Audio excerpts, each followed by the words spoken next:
Hello, everyone. This is Betsy Wurzel.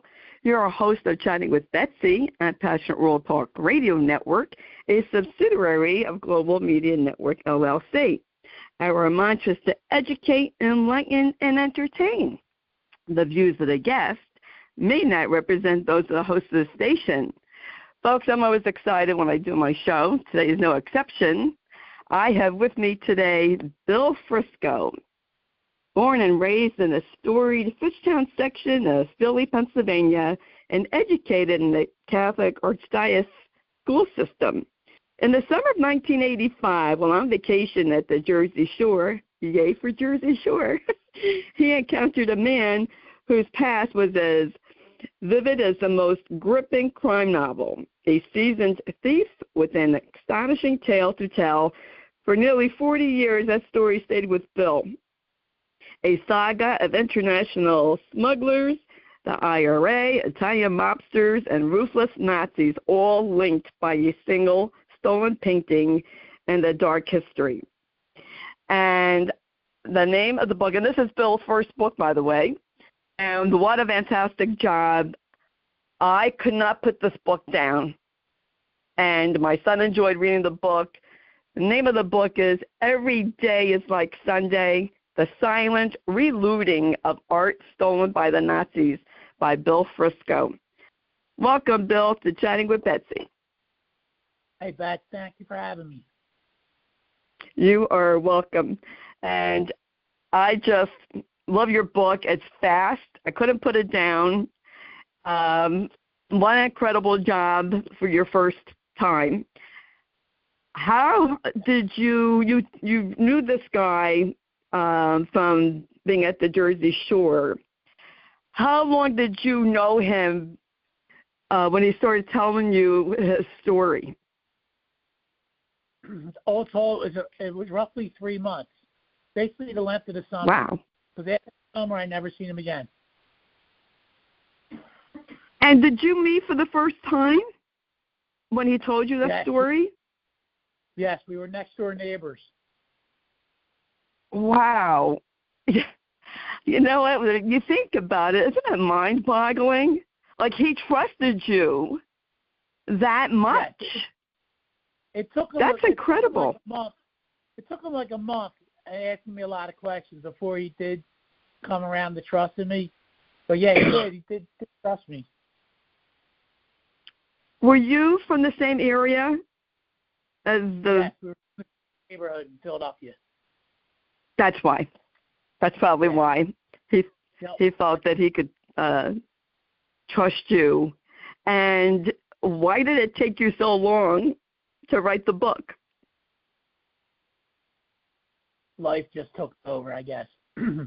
You know, like I said in the book, one day you're 21, and next day you're 57. Yeah. Oh, isn't that the truth? I mean, I'm going to be going to my 50th high school reunion in a couple of weeks, and I don't even know where 50 years went. So, yeah, it's pretty crazy. Life does get in the way, doesn't it? Your book, well, it was worth the wait, let me tell you. Your book has so much going on, and it's very exciting. It's fascinating. And I always ask the writer what your creative writing process is like, because I'll tell you, Bill, honestly, I'm envious of all you writers. I am.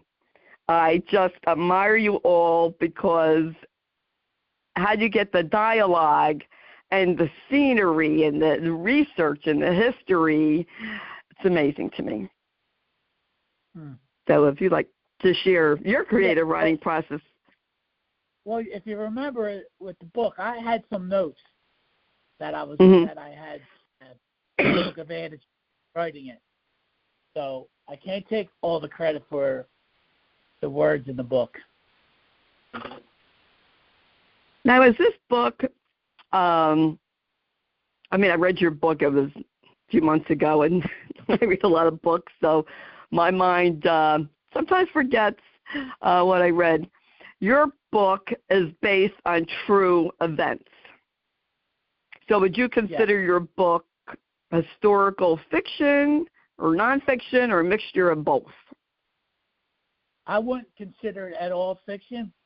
I did put that in the introduction just because in case someone might think I know more than I do with the subject of a book, meaning the stolen art, that it was, my lawyer said it would be a lot easier for me to just label it historical fiction and not have to worry about anything.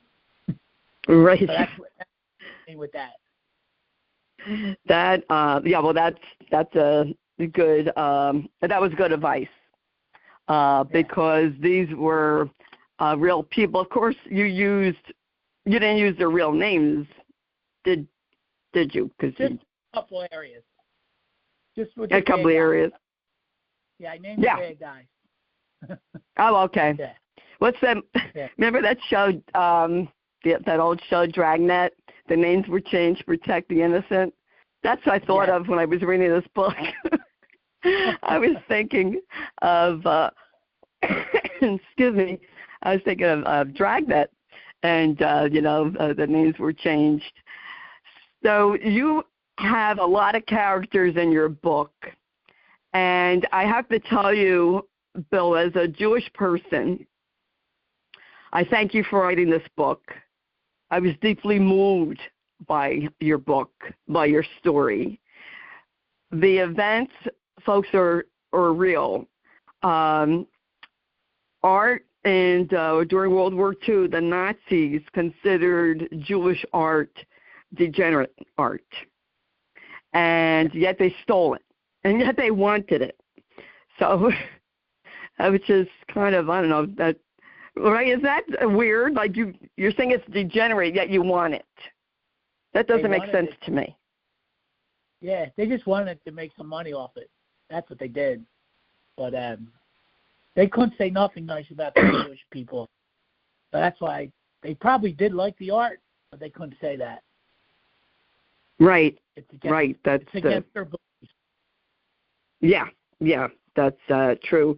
So can you tell us about the woman, the main character? I believe her name was, I remember, Lily? Was it Lily? Lily Braun. Remember? Shit, I'm proud of myself, I can remember. And she was raped by a German soldier as her family was leaving on a train to one of the concentration camps. Yes, that counts. And yes. And these events known to, that it happened, unfortunately, all the time. That is just one of the sad tragedies of war, is that women are violated. And she wanted a revenge. Lily wanted a revenge for what happened to her and her family. And I think the way you portrayed Lily is such a woman, savvy, smart, grit, and determination.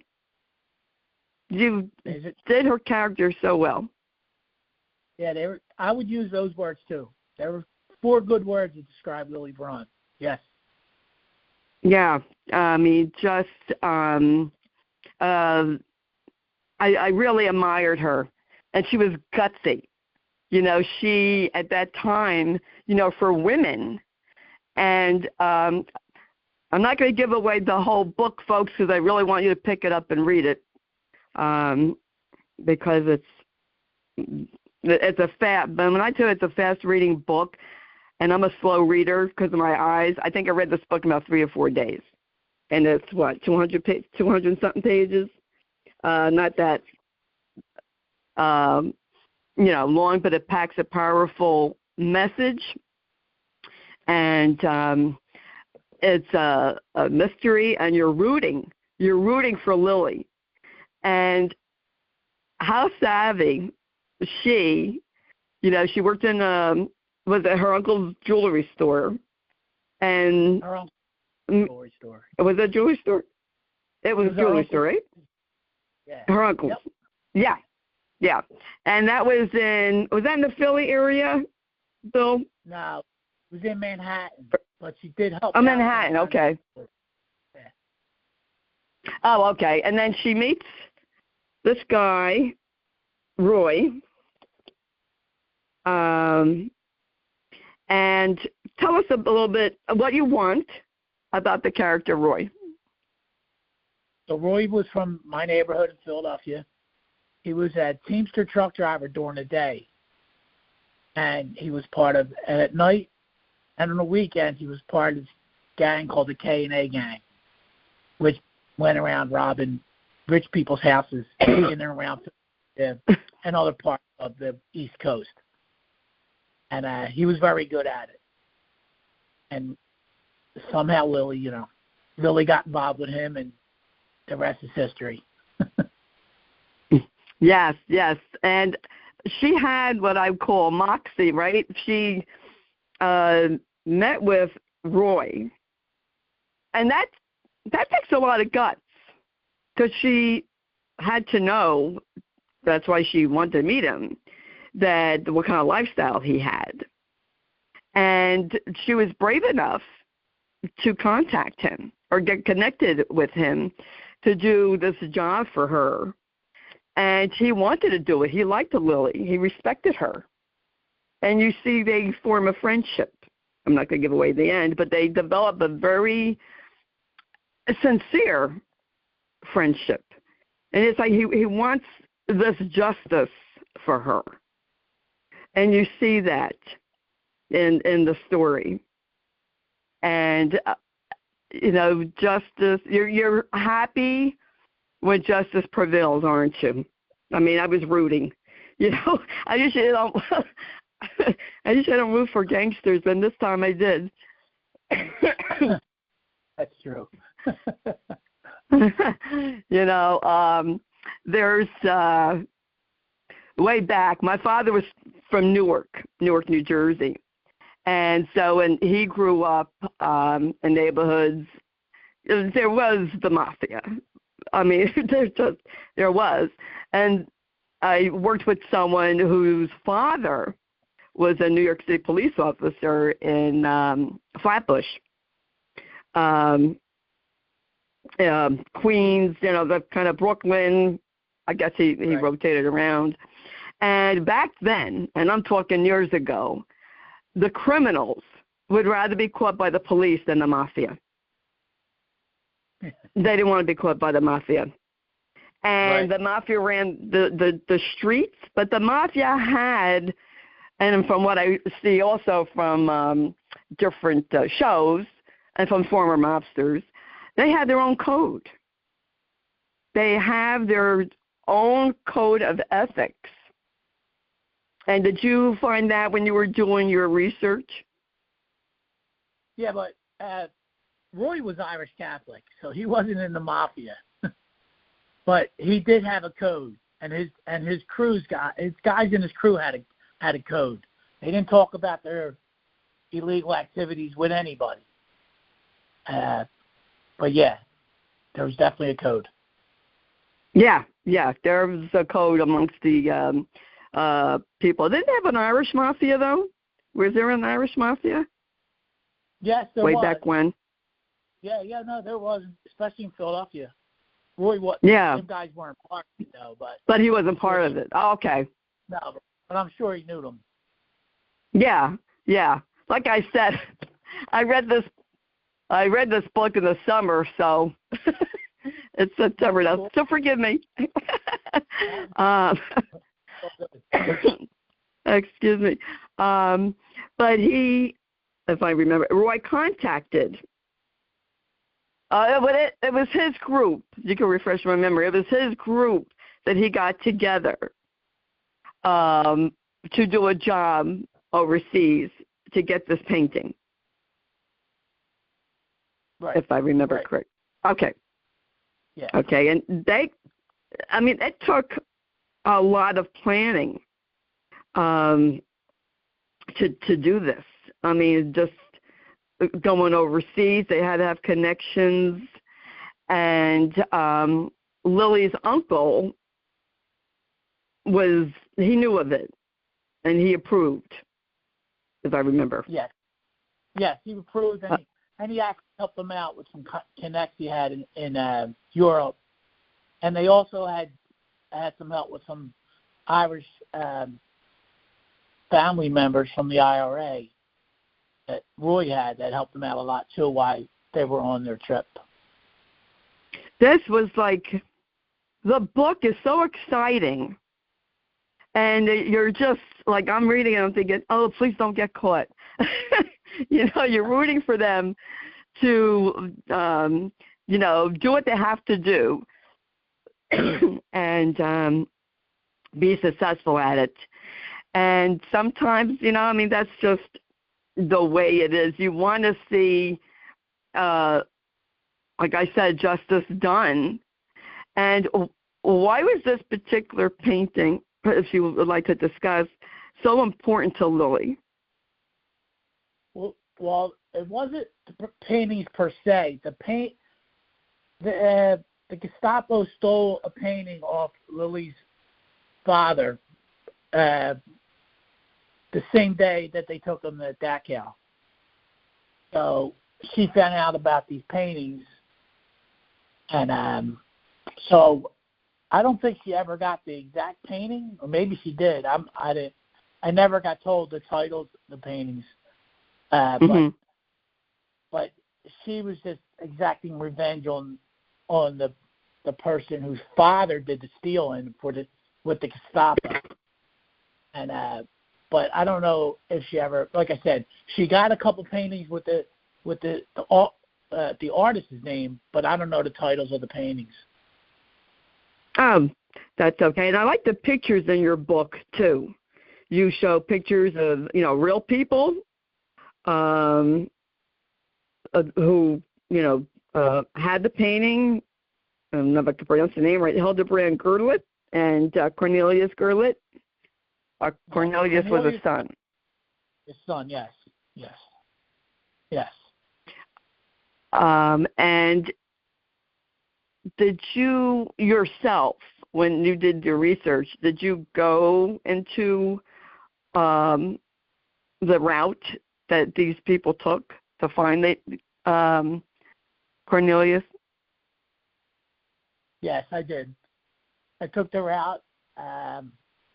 Seen a house that it's still there, the house that they attempted to rob, and different other areas in Ireland that they that had something their connection with.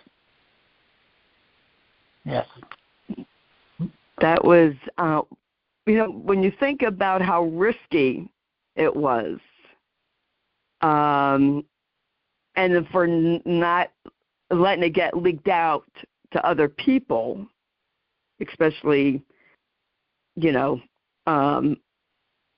police, FBI, so they don't go to jail. It was really it's really quite a thriller. It's a thriller of a story. And I like the title, Every Day is Like Sunday, which came from Cornelius, if I remember, Gertlet had said that. Yeah, it was one of his sayings. Yeah.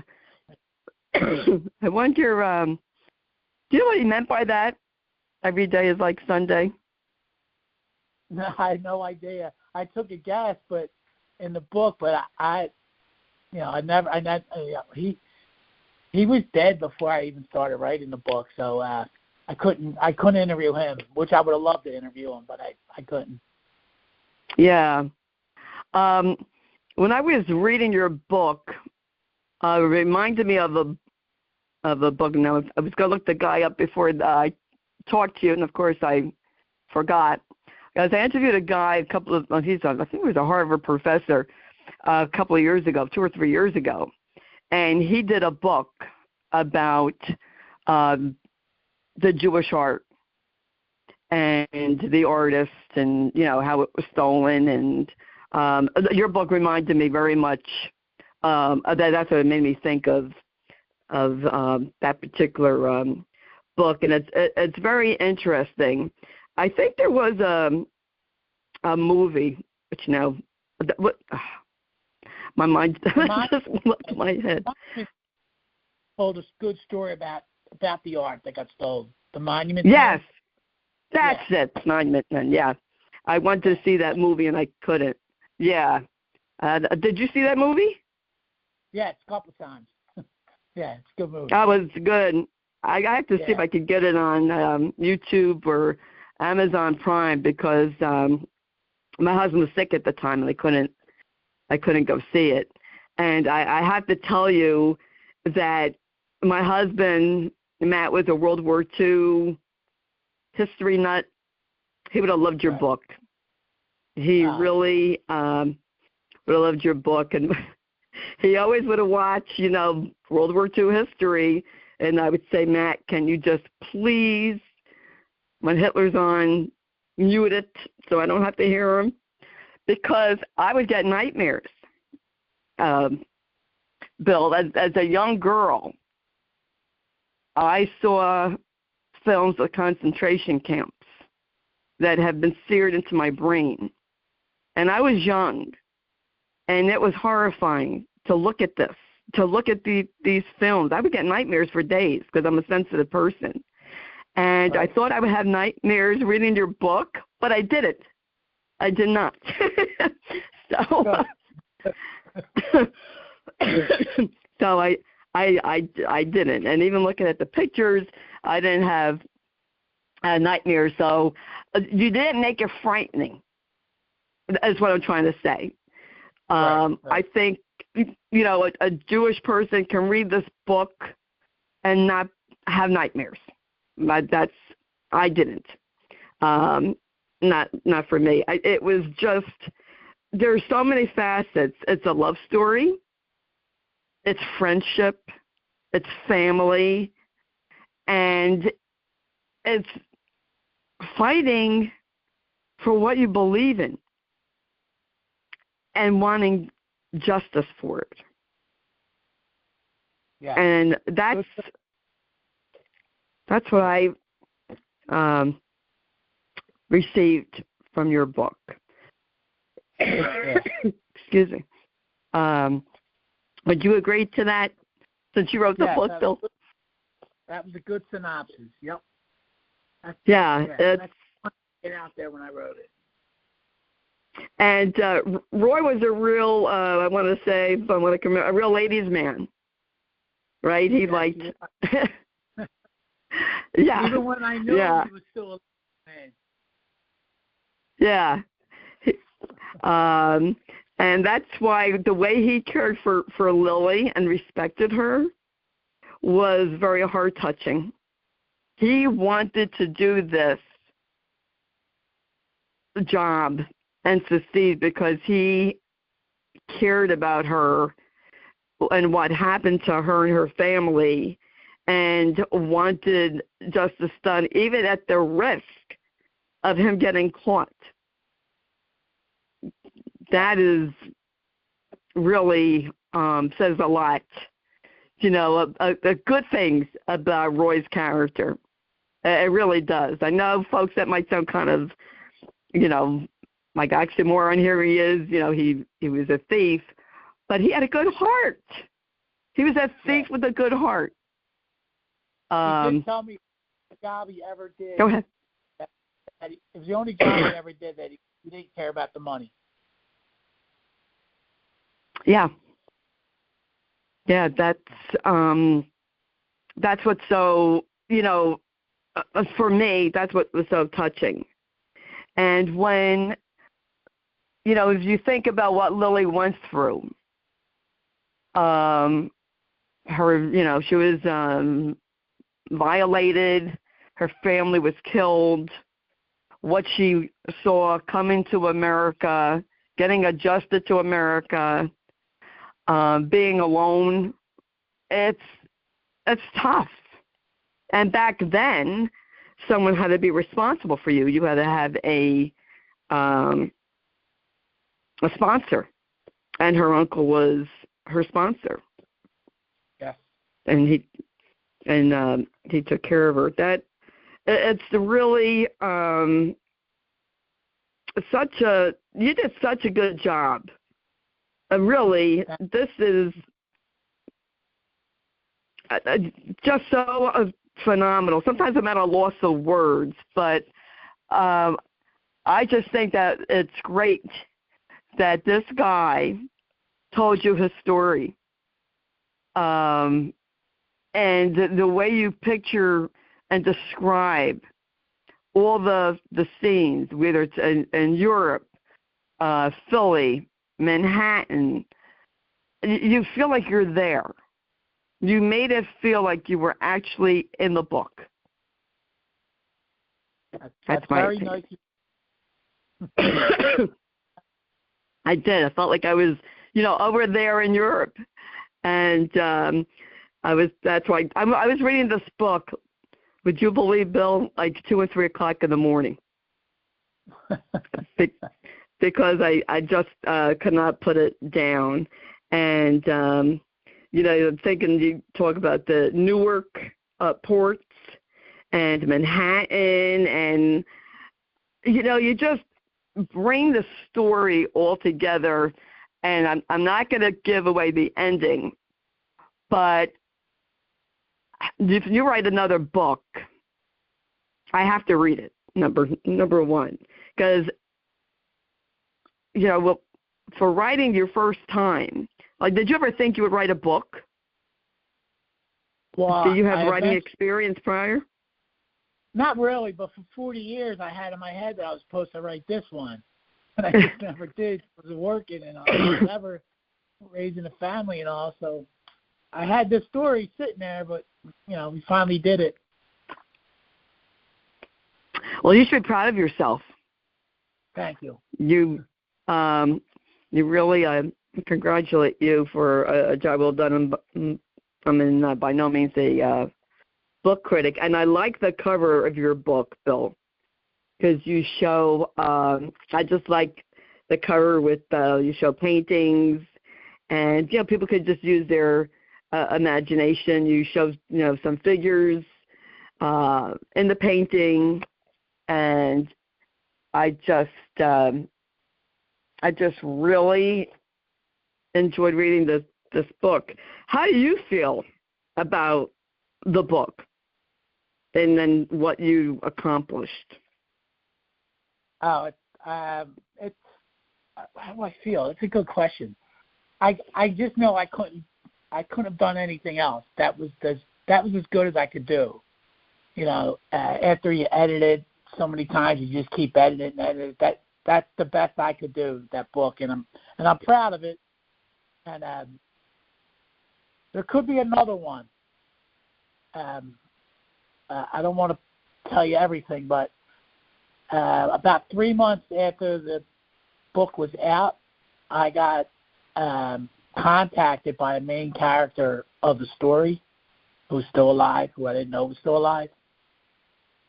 And that person told me a lot more other things that happened from the book, like that would be related to the book. So it might be time to start writing another one. Wow. Well, I would love to see your book, Every Day is Like Sunday, become a movie. This would make a great movie. And my son read the book, too, and he loved it. My son enjoyed the book. I could see this being a movie. I've had a couple contacts with people in California about that exact thing. I'll leave it at that. Yeah, well, if it becomes a movie, Bill, you better let me know.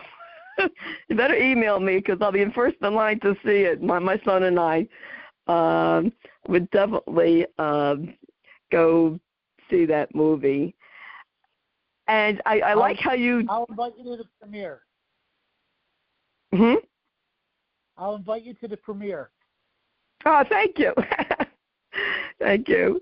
How did Roy get his crew together to go over to Europe? You got to refresh my memory. Well, they were the same crew that he robbed houses with, so it wasn't hard. That's right. Yeah. And you think about that, Bill, that they're planning this caper, this job, and for it not to leak out, not to draw suspicion on themselves. That had to be a little difficult to do. Well, they were really good at what they did, and one of the reasons, one of the things Roy always told them was to keep their mouth shut. Mm-hmm. But really, no one knew about it because they didn't tell anybody. Well, that is wise advice, to keep your mouth shut. But you just never know if someone got wind of it. Right. What could happen, or if they got caught. They were lucky they didn't get caught breaking and entering. And I had a laugh in the book, not that it's funny, but I just have a weird sense of humor, that they broke into houses in New Jersey. And I live in New Jersey. But they went to wealthy areas. It wasn't my area, trust me. I grew up in my area was, my father used to refer to where we lived, Carteret, as the armpit of New Jersey. Gas tank farms. Yeah, not wealthy at all. Right. So I had a laugh when I read that. You should be proud of your book, very much so. I just think, like I said, I admire people who can write. How long, you had a story that was told to you for 40 years. So how did you go about doing your research? Because this had to take a lot of research to do, of your time. At the time, I actually did it during COVID. Oh, okay. And my job didn't slow. I have a business. It didn't slow down during COVID. We just did other things. But that's the time I started writing, and it just took off. I was writing 1,000, 2,000, 3,000 words a day. Yeah, it just was coming out. Wow, that just amazes me, because I have difficulty writing a paragraph myself. It's like I know what I want to say, Bill, but when it's from the head to the hand, I don't know. I just can't put into words what I have in my head. I'd rather talk, and sometimes I might have difficulty with that. But it's like I know what's in my head that I want to write down, but that is why I admire writers. And I want the audience to know, because I've been doing this show 6 years now. And before I did this show, I never realized the research, the time that it takes to write a book. And some people have taken 10 years to write a book. There's a lot of time and effort that goes into writing a book. And I just want the audience to appreciate, when you read a book, appreciate the author and the writer. And if they're online or they have a website, send them a note and encourage them, saying, wow, I really like this book. Will that encourage you, give you encouragement to write another book that you do have in your head, that gives you more incentive when you hear feedback? I got I think 40 or 50 5-star reviews on Amazon, and yeah, it does encourage you. It does encourage you. Makes you feel you did something right. And when you go back to the research, you spend more time on the research than you actually do writing it, because the stuff you write, it gotta be correct. So yes. The research takes actually longer than it does putting pen to paper. Yes, that's the research involved in books, especially history books, and you want to get it accurate.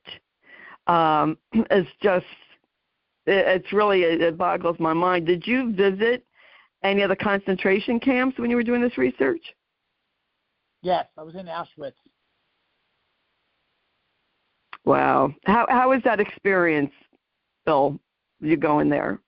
I don't even know if I have the words for it. It really was, it was eerie there. I'll tell you a quick story. The sun was going down, and when I was there, I didn't get there till later in the day, and I was probably there 2-3 hours. And the tour I was on, the last thing I did was go into a women's barracks, and with the sun going down a little bit, we're inside the barracks, and it was, you felt it. You felt the stuff that went on in that room. You really did. Yeah, I heard it's quite a powerful experience. I never really heard a lot like from people who aren't Jewish how they felt being there. That's why I asked you, because I wanted to hear it from your point of view. It looks very eerie. It's a commentary on on that time, and your book is so relevant to this time period as anti-Semitism is on the rise, and horribly on the rise. I'm almost glad my parents aren't here to see it because it's scary. And you didn't know what was going to happen when you put out your book, what was going to go on in the world. And I just think that it was very courageous of you. And I give you a lot of kudos for writing this book and putting it out when anti-Semitism is on the rise and people can, say nasty things, because they do, which is a good thing while you're not on social media. To me, in my opinion, folks, it takes a brave person to write a story like this, especially in the times that we live in. And I just think we need to bring back civilization to each other, be civilized, bring back our humanity. And I use my phone as my microphone, my platform, to try to help change the world, Bill. And I just want this hatred to stop. For everyone. Like, why can't we're all the same. We're different in ways, but we're the same. We bleed red blood. We both have, beating hearts. We all want to live in peace and harmony and be safe. And it's like, why can't we do that?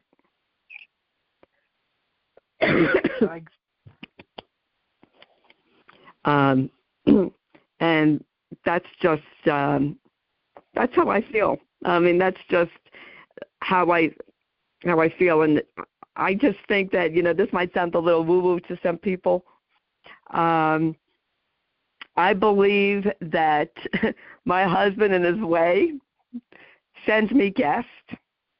And I believe that my husband sent you my way to read this book. Because, like I said, he did like World War II history, and I know he would have loved this book. And I, give you kudos for writing this book. What would you like to share with the audience? What would you like them to take away from this book?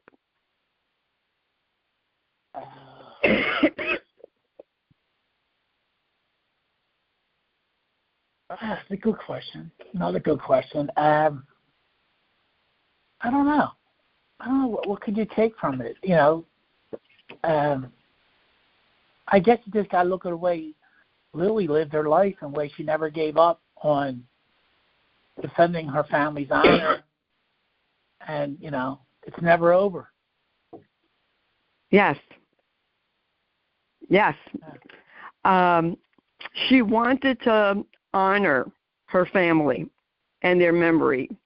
And I think what gave her the gusto was that grieving. And grieving, folks, is never over. You grieve and you feel the pain and the loss of the people that you lost every day. It doesn't go away. But you go forward in honoring their memory by doing something to honor them. And I believe that Lily thought with all her heart that she was honoring her family by getting back a painting, by getting justice done, that she wanted to honor her family. And grieving will make you do things that you won't normally do. And it gives you the courage to do things that you wouldn't normally do. And she did. She had the guts, and I believe that really she wanted to honor her family's memory. This was her way of doing it. Yep. And so she, lived her life the best that she could.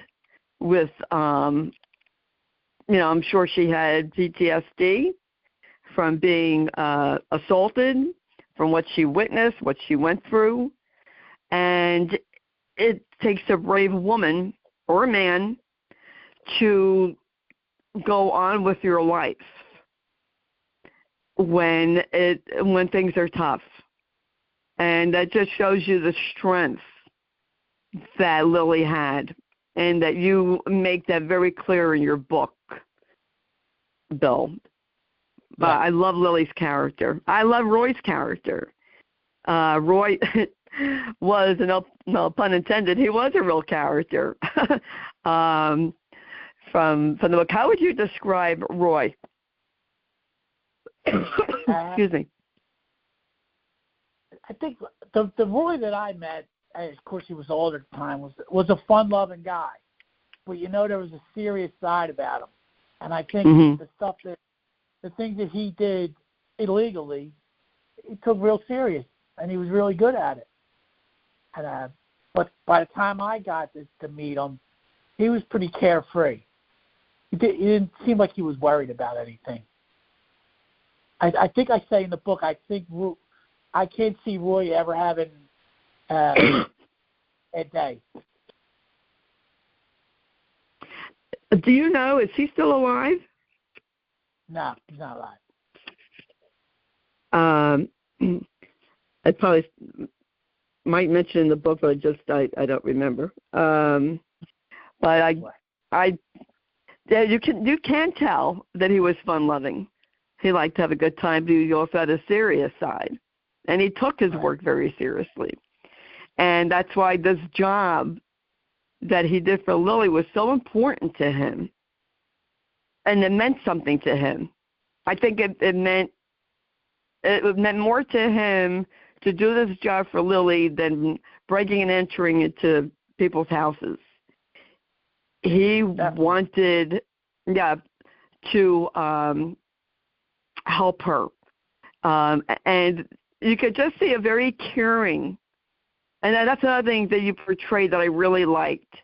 This very caring, he was a ladies' man, but he really had this very caring relationship with Lily.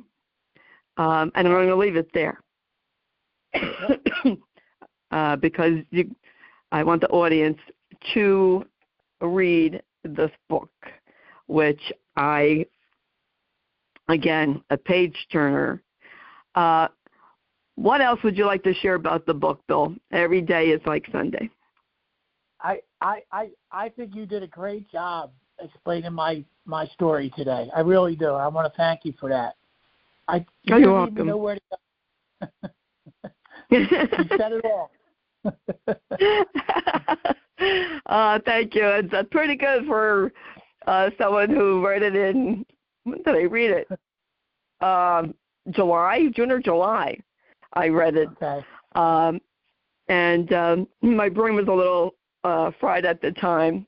But it is a book, folks, I highly recommend reading it. If you are a WWII history buff, if you like history, even if you don't, pick up this book. If you like mystery, thrillers, pick this book up. It's a fast-reading book. It's powerful. And I think when people read this book, it's going to change them in a way. It's going to touch their heart. And you may want to learn more about World War II, about the Holocaust, and what the Jewish people went through.